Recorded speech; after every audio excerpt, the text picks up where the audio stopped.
Olha, o que nós fizemos no exemplo 1, tá? Eu atribuí tudo numa única linha, né? O exemplo 2 também, né? Embora eu não usei o array, né? Também foi dessa maneira.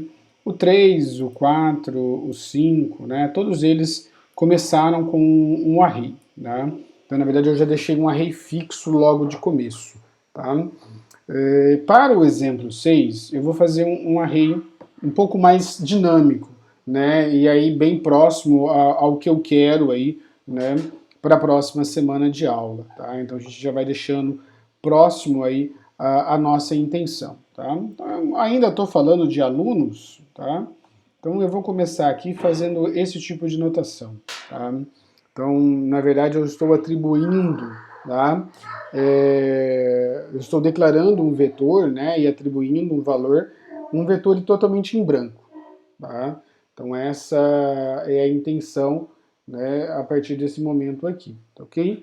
E aí, né, o que eu vou fazer na sequência? Eu vou atribuir os meus valores, tá? Então eu tenho aqui, olha, alunos, aí eu vou trocar a anotação para cá, tá? Eu vou começar então a atribuir. Então eu vou ter aqui o Guilherme, tá?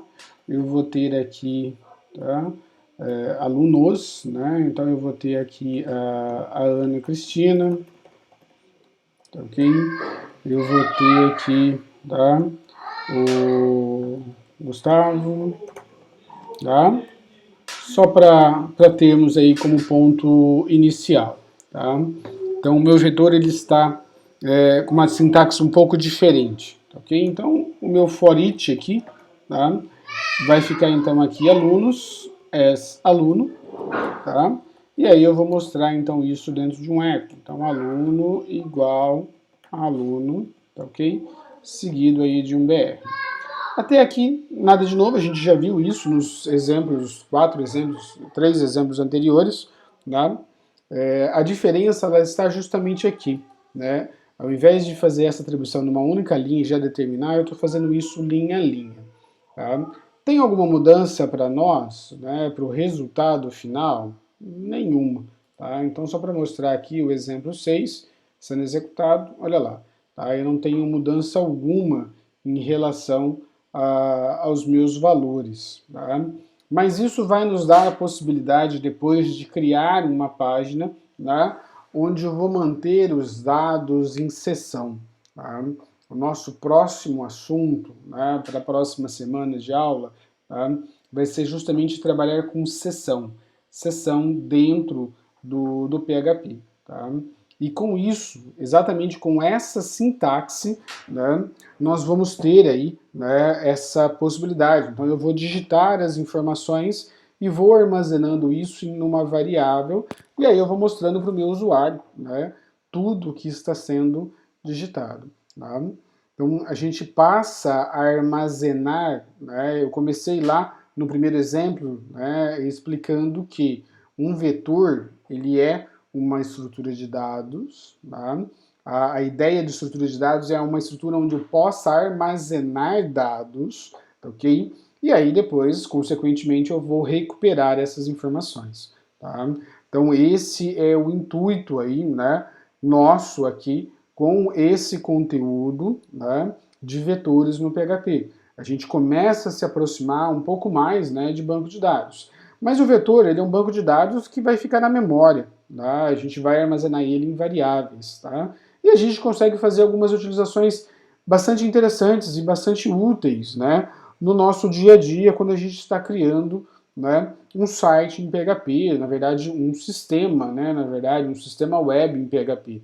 Quando a gente cria uma página HTML por si só, a gente não precisa de PHP, mas quando eu preciso dar um certo dinamismo, onde eu tenho um sistema, onde ele vai ter ali regras de negócios, né, ele tem todo aí, né, uma análise de requisitos feito, né, por trás, tá, pode-se fazer necessário, tá, esse tipo de utilização. E é justamente, né, esse o objetivo para a nossa aula de hoje. Tá? Como eu disse, né, um pouco lá atrás, né, para a próxima semana nós vamos trazer aí um conteúdo de sessão, tá? Então nós vamos passar a trabalhar com sessão, então as variáveis agora elas ficam, né, disponíveis enquanto o navegador basicamente está aberto, enquanto a sessão ainda está aberta, né? E aí eu posso a qualquer momento destruir essa sessão. E com isso a gente começa, né, a armazenar dados, utilizando vetores, utilizando sessão. Né? O vetor aqui eu armazeno, né, para recuperação no PHP, né, e a sessão eu vou armazenar principalmente as minhas variáveis, seja elas variáveis normais, né, univaloradas, seja ela um vetor ou depois uma matriz, o que for, né, ela fica armazenada na sessão para depois a gente estar recuperando. Então esse é o objetivo aqui, né, de começarmos a trabalhar com vetores dentro, tá, do PHP, tá bom? Então o resultado aqui não foi diferente, tá? Se eu posso continuar adicionando isso, né, só para mostrar aqui, então eu teria aí a Helena, tá? E por fim aí eu teria, tá, o Felipe. Opa.